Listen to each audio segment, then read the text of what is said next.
Welcome back to another video, a brand new video from the shed end with myself, T Dot. As always, thank you very much for joining me. Now, before we get into the content, first of all, hope everyone had a really good Christmas, a good break.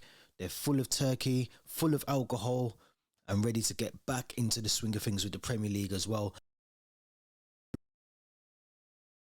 Give this video a like and let us know your thoughts in the comments as well. We are back in action. We have Bournemouth later on today at home, Stamford Bridge, 5:30 today, UK time. It's going to be a difficult game. Let's not sugarcoat it. It's going to be a very difficult game. You know, some of the players that were at the World Cup had a really good tournament, played really well, but you do have to think of how we went away and played before the World Cup and how we were playing under Graham Potter before the World Cup. And also those two warm-up games as well. I think one against Aston Villa and the Brentford behind closed door game as well. You know, it kind of doesn't really give you much to gauge from how we're going to do or how we're going to look going forward for the next part of the season.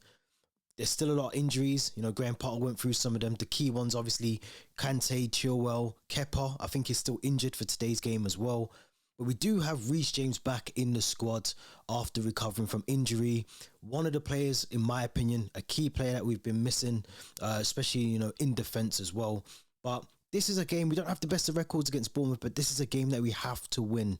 We have to win without any shadow of a doubt. You look at Arsenal, bossing the league, dominating the league.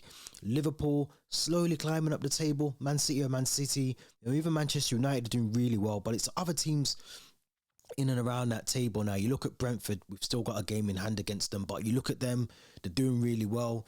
There's other teams there where you just think, you know, they're not really budging, they're not really going anywhere. But if we're not careful, we're going to be in the bottom half of the table. And you look at the likes of Newcastle again, they're playing really well, really good football. So I think this is a must-win game. I said that if you went back and watched the videos I did before the World Cup. A lot of these games are must-win games. They're games that we should be winning. We shouldn't be worried that we're playing Bournemouth. We should be beating them. I think they're 14th in the league. We have every opportunity to kickstart the season again now, and this is where we need to do that. And I am looking at some of the players that went to the World Cup. I'm looking at Hakim Ziyech, Christian Pulisic, Mateo Kovacic. They had a really good World Cup, really done well. And I think this is their moment to be given the time, the opportunity, the chances in the squad to do well, to do what they should be doing. And for me, this is a moment where they have to step up now. You know, really hard to call the squad. What would the squad look like today? You know, I think you look in there, obviously, like I said, you know, Mendy's going to be in goal. We need a massive performance from Mendy. He has to give us the old Mendy, the Mendy that we all fell in love with, the Mendy that we were saying has the potential to be one of the world's best goalkeepers, you know, of this season and last season. He needs to find that form back quickly.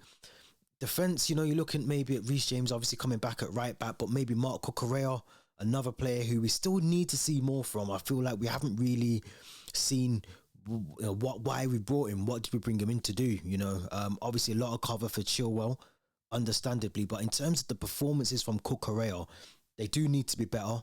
They need to be a lot better. The two centre backs, I think if we go for a back four and potentially go into that hybrid, you know, three at the back with the two wing backs, but I think we'll start with a back four. I think Thiago Silva has to play in this game.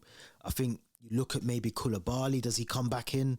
Me personally, I'd probably start with Chalobah and go with that as my back four. And then, I mean, midfield is anyone's guess. Front three is anyone's guess. You'd think maybe Patrick Aubameyang will be down the middle as a number 9. No Armando Broja. Kai Havertz, you don't really want to play in that position. In my opinion, I don't think he does as well as he can. I'd like to see more on the left or the right side of the team, but I do think we have to try and get something out of this game and utilise it well. It's going to be interesting to see who Graham Potter goes with. 5:30 kickoff, very short video just to bring us all back into it. Don't forget to subscribe to the channel. Make sure you like this video. Let me know what your lineup would be. Does Graham Potter have the time on his hands still? I mean, he's been here for a while now. We're not really seeing the performances that we thought we would be seeing from him. He seems to be getting the backing of the board. He's got the backing of the fans, in my opinion. We have to trust him. We have to trust that he's going to be the guy to guide us forward the rest of this season. So let's see what happens from here. This has been T Dot from the shed end. Until next time, thank you very much for watching.